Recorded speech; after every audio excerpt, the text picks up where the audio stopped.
Welcome back to another episode of Meredith with a Y. I am your host, Meredith Willits, and today we have Kavita Ahuja, a certified career and life transition coach and founder of It's My Time Now, and also host of the Midlife Reinvention podcast. So stay with us. Hello, everyone. This is Meredith with a Y, and I am your host, Meredith Willits. Today we are going to go deep, changing lives, and I am giving you the keys to the castle.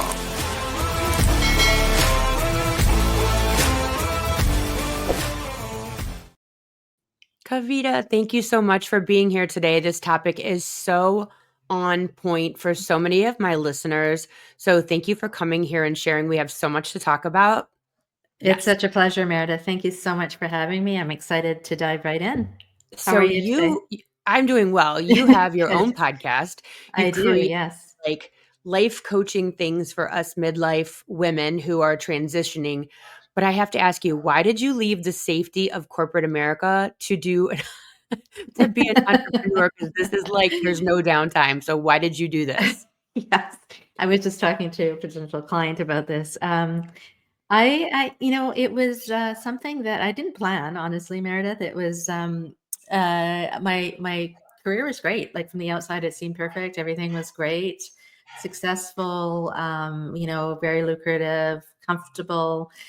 But I think that's what happened. Is it was just comfortable and it was fine. Yeah. Towards when I turned in my early 50s, I started really kind of questioning if this was it, right, Yeah. for me, whether this is what I wanted to do for the rest of my life, and whether I was really utilizing all my capabilities, all my skills, if I was really pursuing my passions.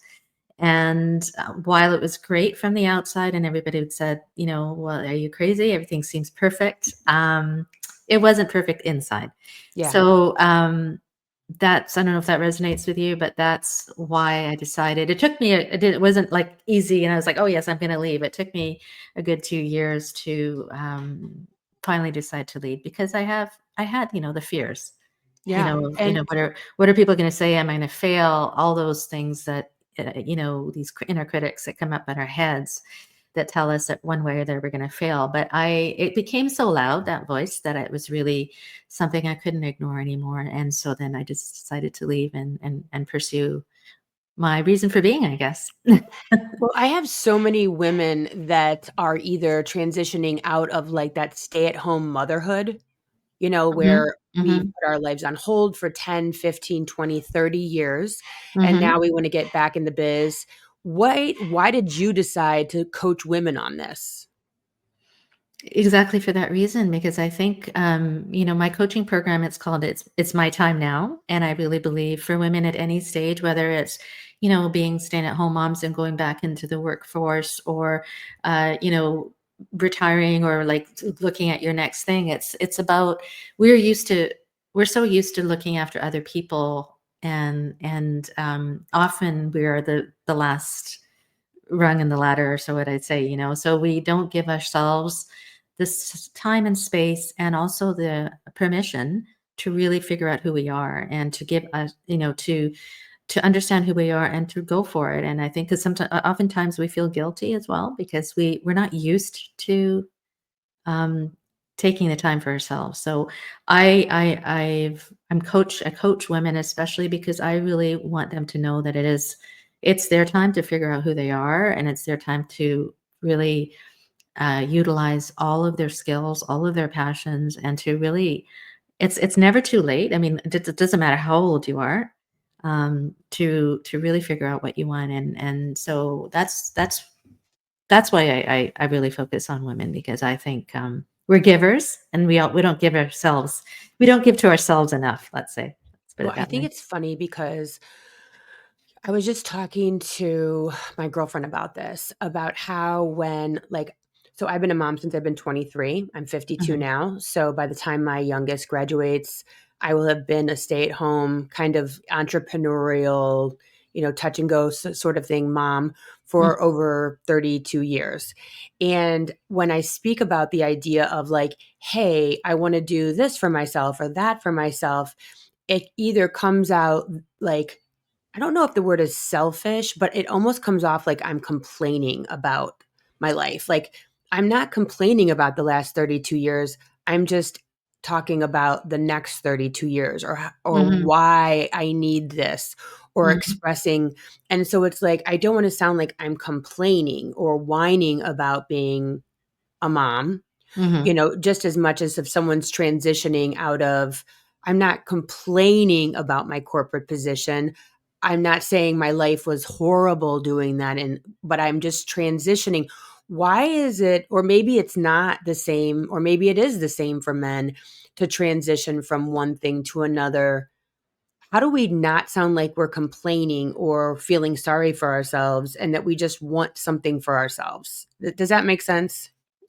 It does. I think the word that comes to my mind when you asked me that question was, maybe a lot of guilt, like, maybe we shouldn't be feeling like the shoulds come up, like, Yeah. why should I be feeling like this? Because everything is fine. And, I think, the so I'm a transitions coach, right? And what transitions really, what you're describing are like a phases of a transition. And when you have these triggers that sometimes it can be external, like, like it could be a layoff, or it could be, going, you had a divorce, or you're going, you're retiring, or you're just going back after having kids. Those are triggers. But then the second part of it is like trying to figure out what it is you want next. And that's a really important part. And that happens both for women, men and women. And that, what you were describing is that period of like uncertainty and almost guilt. It's like, why should I should just go back to feeling like what I was before. Everything was fine. But you can't undo that, really. You can't undo those triggers, because then Yeah. that sets you up for, the next phase, which is really the action piece. It's like, okay, now I know what I'm going to do. I don't know if that answered your question, but I kind of, Yeah, I mean, I just think I, that so many people like either question when someone shifts their career, mhm. especially if it's for less money. Like, why would you leave that amazing job? Probably what you listen to. Everything's perfect. Mhm, mhm, But also like transitioning from being like the stay-at-home mom that's there for everybody to say, okay, now you need to do your own laundry. mhm. You need to, XYZ because I'm going to go do my own thing. And and not wanting your kids to be like, but so like you don't want to be a mom anymore. So like you didn't care about it. Like there's the Yes. inside Judgment, voice, judgment, right? right? Yeah, Yeah. there's the Mhm, inside voice that's make believe, mhm. the I shoulds or Yes. I need tos. But then there's the external reality of people actually like you probably I don't know if you did go through that. You're saying that you felt that way. But the external of people actually saying those things to you, which is, Oh, don't yeah. you just want to be a stay-at-home mom, or why did you do that? Like, Yeah. why are people so uncomfortable with other people's changes? What is that? Maybe because they're afraid of making their own changes? I don't Yeah. Yeah. right? Yeah. Right, Yeah. right, because they sometimes, people see others who make a big shift in their lives, or do transition, or do go start a new business, and I don't know if the word jealousy is it, but maybe they're envious of the fact that this person had the courage to do so. And so it might be that, oh, wow, like, okay, and so then it comes out as judgment. So I think the biggest thing when you are going through any kind of transition like this is, there is, that outside thing where, I have to do everything perfect, and it's that judgment piece, and people actually, oh, that happened to me for sure. It's like even my closest friends would be like, "Well, why are you doing this? Like, everything is great. You have a great job and you're making good money. Why would you do something less like so take such a risk?" It's like, well, because it aligns with who I am, right? The thing about that is, like, yelling at me right now is what I tell so many people is that you remind other people, we remind others so often of who they are or who Mhm. they aren't. And a Yes. lot of times our very existence makes other people uncomfortable. Because maybe they have been wanting to make the change. Maybe Yes. they have been, sitting on the edge of that transition, or maybe they are sick of being a stay-at-home mom, or maybe they do wanna be a stay-at-home mom and you're doing those things or Mhm. whatever. Mhm. And Mhm. so it's like, when I look at you, I either am jealous or I feel guilty or I feel shame. And so Mhm. I'm going to like try to figure out the whys. Are you doing that? So when you are talking to someone in your coaching, and what's the name of your coaching? You have a core coaching program that you do. And now is that a group or is that one on one? It's one-on-one, and it's called It's My Time Now Coaching, Hmm. and it's, one-on-one coaching where I take women through a real process. It's called a pyramid of reinvention, and it's a process of really first understanding what's internal, what are their strengths, passions, values. I go through the process of helping them understand their Ikigai. I'm not sure if you know what that term means. I can get into that if you like, but it's really a Japanese term for reason for being. And once we determine that, I then heard Ikigai. Ikigai. I read in your sheet, your one sheet, that word. I didn't know that that's how it was pronounced. So my brain just put them both together. So yes, Oh, so yes, you're and I do want to talk about the Ikigai. yes. So yeah, in answer to your question, I take them through the process of that, determining their why, also going through their blocks, envisioning their future, like what is it they really want, like it's called an inner mentor, like who do you see yourself in 10, 20 years? And how are you going to get to her, right? It's about uncovering blocks and gaining confidence as well. So, but it's also practical. Like once you figure it out, like, okay, I want to start a business helping women solo travel, let's say, that this is what my goal is. This is what my reason for being is. It's like, so it's also practically, how are you going to do that in the world? So it's a bit of both. It's a bit of the internal and also the implementation. So it's really a journey that I take my clients through, and I love it. And it's so rewarding, and I've just see so much transformation. And sometimes when you have somebody coming from the outside who sees things that you don't in yourself, that's when the magic happens. I don't Yeah, know if you've again, the experienced that or mirror. if you've Yeah, sorry, the go ahead. mirror, right? The mirror, Yes. like you're helping them be a positive mirror instead Mhm, of the make believe mirror in their head or the real mirror of maybe friends who have always seen them. So for myself, we have moved a lot for mhm, my husband's career, which has allowed me to reinvent myself in a really interesting way because my mirrors have disappeared. So the mhm, mirrors that knew me when I was 16, then the mirrors that knew me when I was 30, they just kept mhm. disappearing. And then the mirrors at 35 disappeared and the mirrors at 40 because we moved. And so I Yes, was allowed to reinvent myself without someone going, but I thought you were this person or yes. seeing me as that person, and I could just show up as being a completely new person. So And I how did love that this. feel for you? How did that Huh? feel for you? How did that feel for you when you were able to do that? Like, it's kind of like unpacking the layers of you, right? Almost? It's so freeing because Yeah. honestly, and I've told this story here before, I'm sure, when we drove from Florida to Chicago, we live in Chicago, and when we Mhm. drove here, I sneakily asked my husband, "Well, what do you not like about, being married to me?" And he's like, "Nothing." And he's like, what do you not like about being married to me?" And I go, "I'm sick of being your wife." Oh. And he said, "Oh?" And I said, Yes. "Yeah, because he works in sports." And so we would go to sit in this, I would sit in the suite with the kids.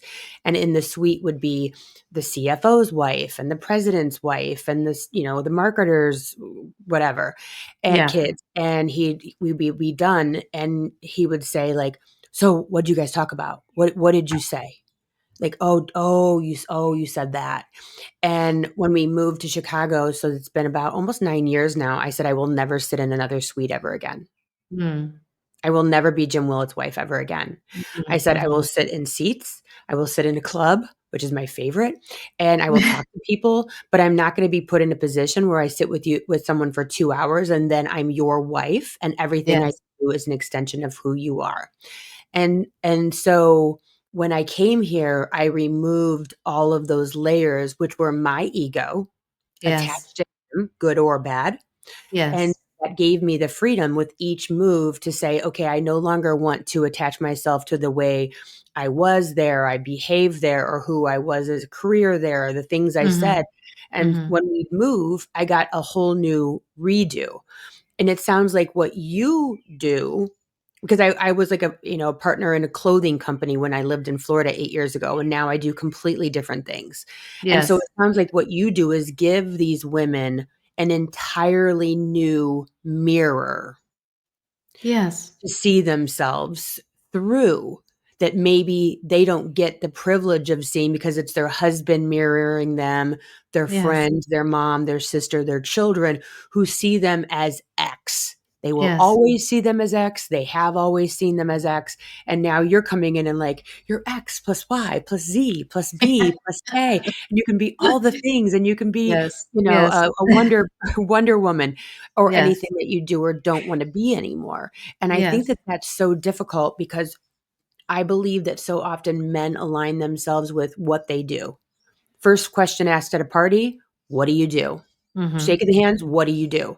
Mhm. And then women, that's not usually the first question. However, I think that so often we align ourselves with the pride of being a stay-at-home Mhm. mom, a homemaker, a Mhm. worker, whatever, and it sounds like you breathe entirely new life into women who have seen themselves maybe only one way, especially if they've had one career or been only a stay-at-home mom and can't see themselves in this new way. Yes. Wow, 100%. Yeah, that's a I'll great be I your mean, PR person. yeah. Well, I Forget think what those. you just described, Meredith, is the roles that we play, right? I mean, we play many different roles in our lives, and we play them to, perfection often as women, and I often say that, it's what role does your heart wanna play? Like, who are you really? Like, and so you're right. When you are open yourself up to things that are inside of you that you didn't even know existed, um, like, I'll give you an example. I had a client, if you want me to, I had a Yeah. client who was like, so she is a double PhD, so she's like super brilliant, amazing in her career. Like, she had like has a perfect scientific career, like people would die for that. And she came to me because she was felt really, really stuck, really overwhelmed, very burnt out. And when we went through the layers, as you said, of mirroring, what is it that she want, what's causing all this, we realized that she had these buried passions. She's a very accomplished artist. She's a painter and she's a musician, and she hadn't done that in decades. And when we realized that this is something that she's missing in her life, she started painting. She started, you know, her music, and it just brought all this positive energy in her life. That now it's completely changed her outlook of her work. So Yeah. it's not like, you said that reinvention doesn't mean that you have to give up everything, right? I often say it's uncovering what's always been inside of you, and so layering that into it. So it's not like I have to give up everything and start fresh. It's like, what do you have? Like, you're starting from experience. Like, even as a stay-at-home mom, like, look at all the things that you've done in the last 9 months or a year, or what you've been with your kids. Yeah. How do you apply those things into your life? So it's not about really starting over. It's about starting from where you are.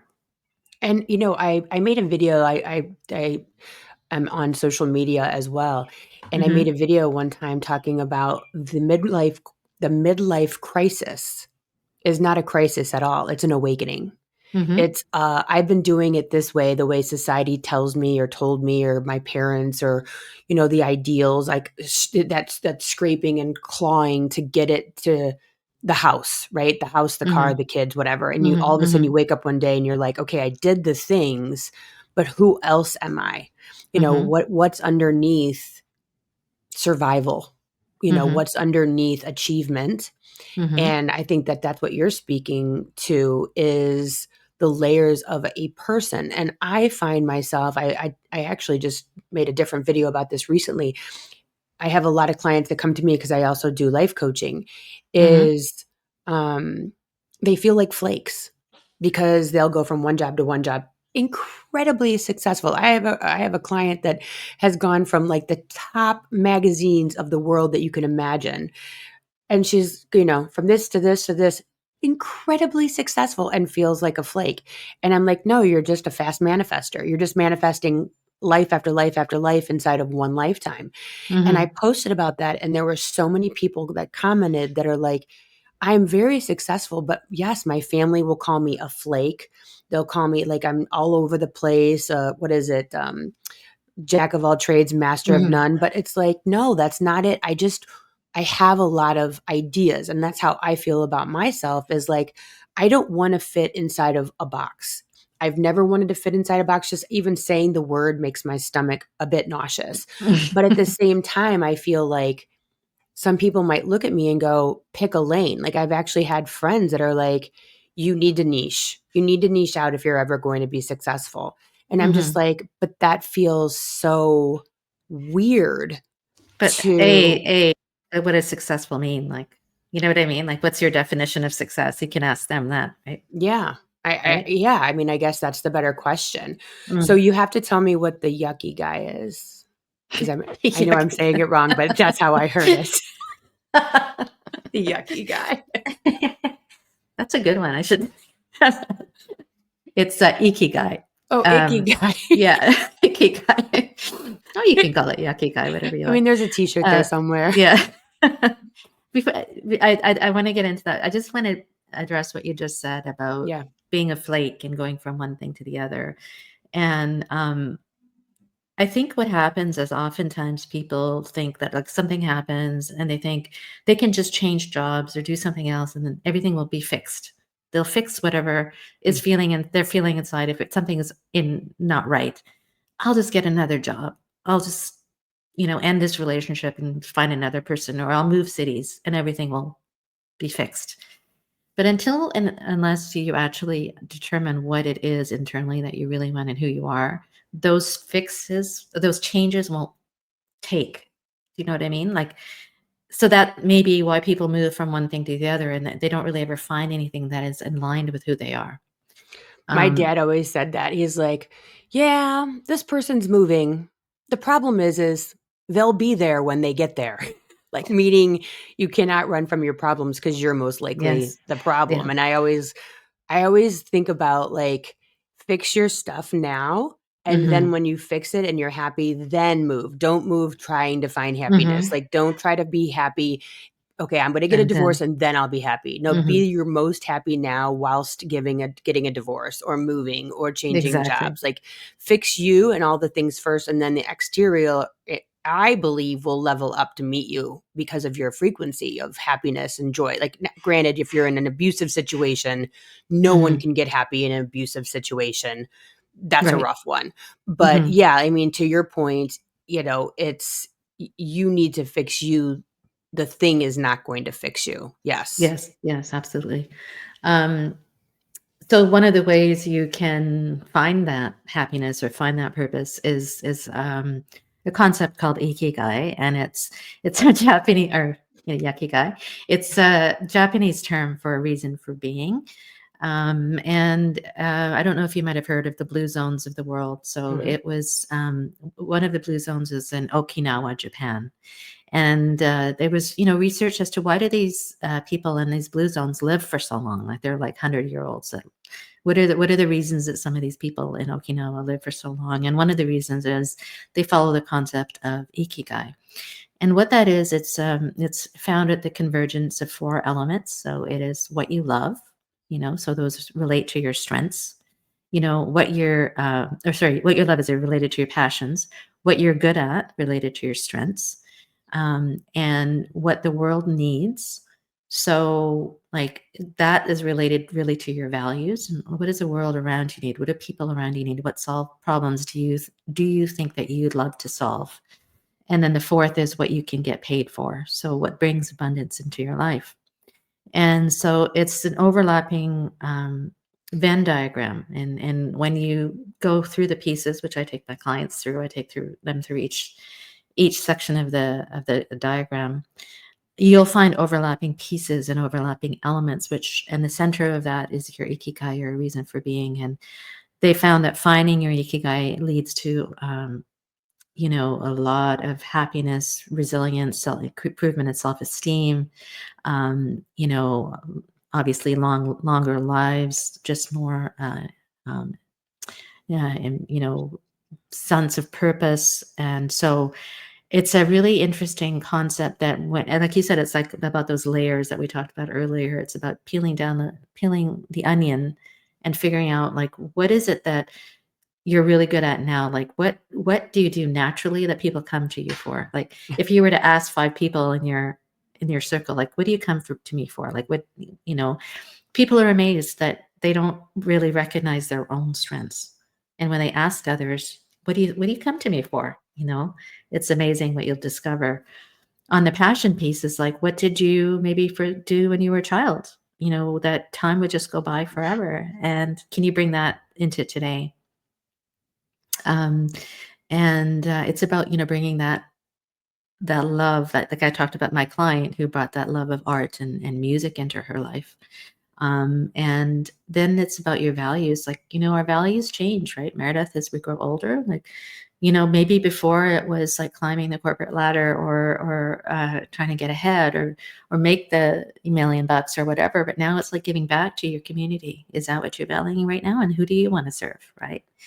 And then it's about putting those pieces together, and it's how can you actually bring those things and bring abundance into your life. So when I did that, I realized that my Ikigai was to help women rediscover who they are, right? Because I had done that. I used this process, and I was like, I need to bring this out into the world and really apply it into practical lives. How can you actually, like, if it is a business you want to start, how do you do that practically? And is it aligning with those elements? So I don't know if that answered. I think what's so interesting is so often, like speaking of your client that with the double PhD, is we forget that there are things that are important that don't make money. Mhm, And that a lot of times if we nurture the things that are important that don't necessarily make money, a lot of times we will end up making more money because we are a fulfilled human, well-rounded person. mhm, And so the more we can be this fulfilled, well-rounded person, it will parlay into mhm, everything else in our life. I tell my clients all the time, the way you do one thing is the way you'll do everything. And so if mhm, you find joy and have joy throughout your life, and mhm, also a lot of the women I'm sure that you're working with are becoming empty nesters. They have more time on their hands because their mhm, kids have cars or they're off to college and now all of a sudden they can fill their times instead of driving or going to events for their children. They have more time to paint. They have more time mhm, to play pickleball. I even said to my husband yesterday, I'm like, we need an activity because Saturday we had a whole day to ourselves. And I'm like, okay, well, we can go to Costco.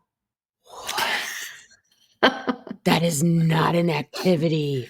And I said to him yesterday, because, the kids are crazy with sports, but we only have 4 years and my oldest drives now. So it's just we have more time.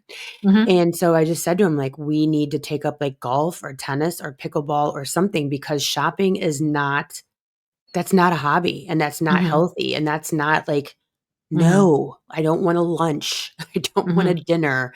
I don't Yeah. want to shop. And so I think that it is super important to find your passion. And Mhm, especially being women, not many people are running around in a house asking mom what she wants outside of mhm, maybe Mother's Day and a birthday if she's lucky. It's always the focus is always kind of away from her. I just was at my girlfriend's place the other day and we had a sleepover in the city and we were talking and I said the majority of my day is spent talking to my husband about my husband or about the house or the kids, but the mhm, majority of the day is or me in relationship to those things. Like, mhm, like, are you taking the kids or what do you think about this stuff, but not mhm. really necessarily me What you and want, like yeah. what I'm up to.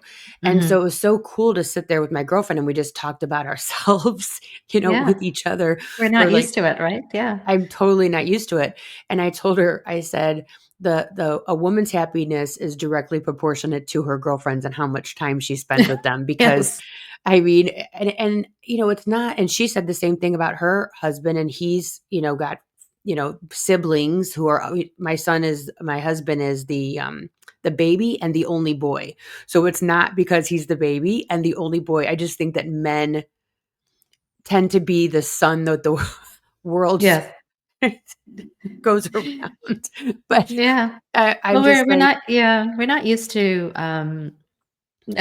talking about ourselves, talking about what we want, because we're always, the first question is, how are you? Or what do you need from me? And I think we need to change that around a little bit, is that, ask ourselves. And if nobody else is asking, ask ourselves, what do I really need? Like, ask yeah, yourself in the morning, what do I really want today? How do I want to be? Who do I want to be? And it doesn't have, in response to what you're saying about, finding activity, it could be even something small every day that you just incorporate into your life. I don't know, like in the morning, if I have a morning routine, do some journaling, do some, go for a beautiful walk or a run, like yeah, do I something walk for, miles. yeah, do something for yourself, right? And that is your time to do Yeah. something for yourself. And that brings a lot of what is called anabolic energy, this positive energy, which I think I talked about that earlier, which really moves you forward and allows you to allows people and circumstances to come your way. And it's like a law of attraction kind of thing, right? Yeah. The more of that positive energy you have in your life, that you can focus on the things you love, the more that people are attracted to you and opportunities come your way as well. So it's really important to do that. Yeah, I went through breast cancer like 5 years ago, and it was the point where I was then meeting with, like, the, nurse practitioners for just follow-ups. Hmm. And one of the biggest mistakes that I made, and I tell people this all the time who are going through cancer and none of them listen to me, is that the medical field focuses on making you better, but they Hmm. don't focus anything on your mental health, like at all. You really Hmm. need to advocate for yourself, get your own mental health practitioner, make sure you're seeing a therapist, make sure that Hmm. your spouse is seeing a therapist, and even maybe your children. Because Hmm. the one time I went in, the nurse practitioner, they this poor girl, they had this gal come in, she was in training, and she's Hmm. like, "So, how are you?" And I lost it. Like, Hmm. I lost it because it was the first time someone asked me how I was doing that I Hmm. felt that I could actually answer. Hmm. Not because my husband didn't ask me, but I didn't wanna put all of that on him. I didn't Hmm. wanna put that on my children.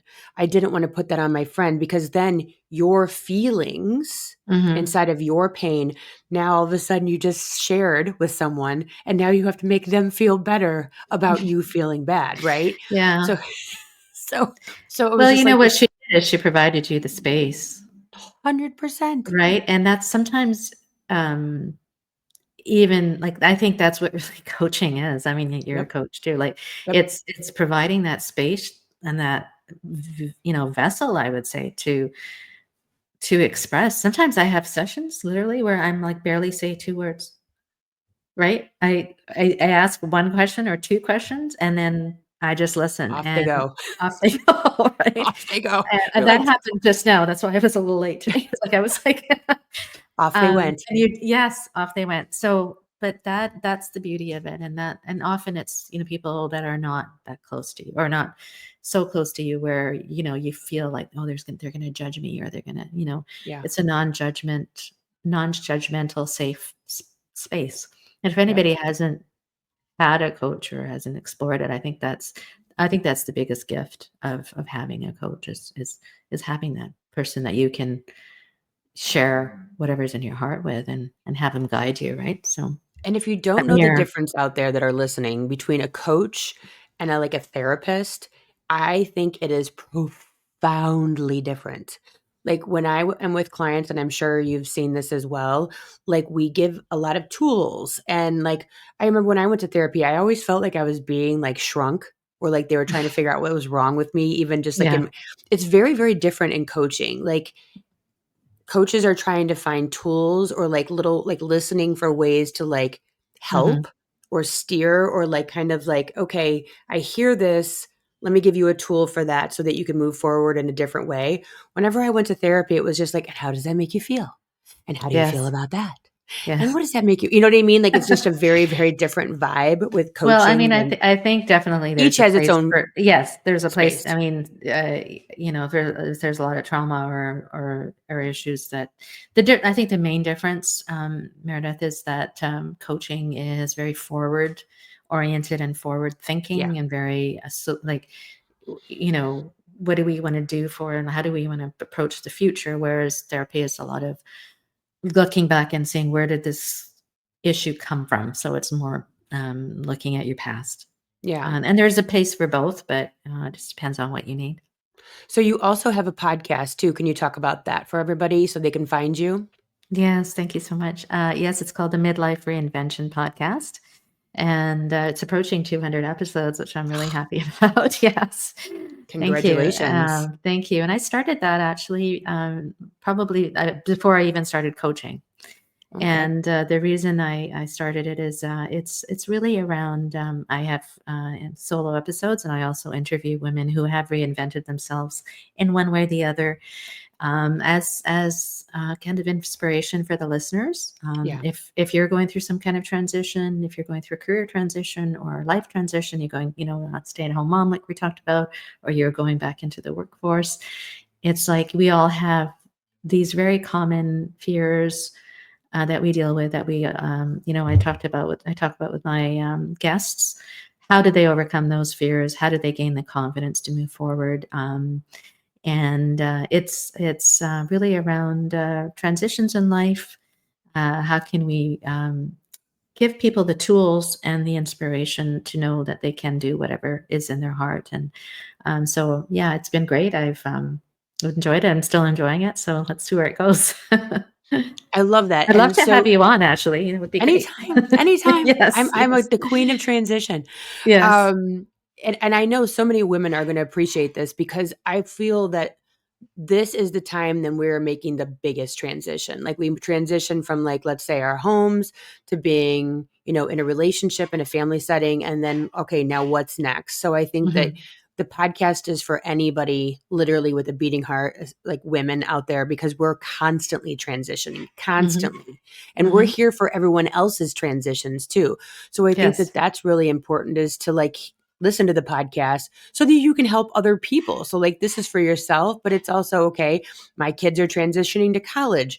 Let's talk about Mhm, imposter syndrome. Let's talk mhm, about what mhm. that transition's like, and you will be better at helping others transition that are around you. Yes. What can you tell the listeners or watchers that are watching here on YouTube, etc., about your coaching so that they can look for you and what it entails? Absolutely. So, as I said before, it is a one-on-one coaching program that I have. It's primarily women. I do have if men are interested in that as well. But it is career and life transitions coaching, and we just discussed what that is. And I take, as I said before, it is a process where I not only look internally, we look deep, dig deep internally, but it's also externally applying that into your life. I talked about Ikigai, so it's a process of determining your Ikigai. And it's a process of every week or every time we meet, what is blocking you really? Like, we talked a little bit about imposter syndrome, we talked about their inner critics. What is blocking you from really achieving your vision of yourself? Firstly, you have to create a vision, you have to know what that vision is. And it's about being an accountability partner for you. And you know, you can. I think people can go through life, and if they have a vision for themselves, they can try and do it themselves, and you can. But when you have the help of a coach or an accountability partner, it just makes it maybe the time shortened, to Yeah. achieve your goals, and it also it's like no, maybe you can do it this way, or you can do this way because I went through that process myself. I transitioned from the corporate career of 25 years to becoming a coach and an entrepreneur, and I didn't know anything about podcasting. I didn't, I if I can do it, let's put it this way, if I Right. can reinvent myself after 50, then uh, I think And anyone there's so can. many So. amazing tools, reverse engineering. And I think so often we just get stuck that this is who I am. Mhm. This is who I am. It's Mhm. like, no, Yes. no, if you can see it, if you can imagine it, if it's on television, if you could see it in a movie, like a lot of times inspiration's all around you, like use Yes. all of that. So I think that this is so amazing. I'm going to put in the show notes, but just for people that are listening, what is your website so that people can find you? Are you on the socials? We'll put that on the show notes, but let everybody know those Absolutely. things. Yes, thank you so much. Yes, my you can find the best place to find me is my website. It's mytimenowcoaching.com. Awesome. And on there you can find all the details about my coaching program. I have a one-on-one coaching. I have an online course as well where I have all my tools and that if you prefer self-development, self-learning. My podcast is on there again. It's called the Midlife Reinvention Podcast, and I'm on LinkedIn. I'm on Facebook and Instagram as well. So, and I'm offering, I love to have, chemistry calls, discovery calls with people who are interested. It's really a way for you to understand, what might be blocking you, what might you be looking forward to in your future. And so we kind of even go through a mini Ikigai exercise, and I'm happy to offer that to anyone who's interested. Kavita, Kavita, at itsmytimenowcoaching.com. Awesome. Well, thank you so very much for being on today. I really appreciate this conversation because I think it's going to resonate with everybody that's listening, Well, literally. well, you So, have a wonderful way of interviewing. I really appreciate your candor and the questions you've asked. So thank you so much for the space and of time. course, thank you, Yes. Kavita. Everyone, check her out on her website. It'll be in the show notes and over on LinkedIn, etc. Check her out. She's willing to do a call with you to see if you guys are a good fit for coaching. I think that's huge. So thank you so much. And we'll see you guys all back here next week. Thank you. Thanks for listening. If you would like to connect on a more personal level, head over to meredithwillits.com or on Instagram at Meredith with a Y for behind-the-scene footage and outtakes. Please subscribe and come back each week for more Meredith with a Y. Thanks again for listening. Cheers.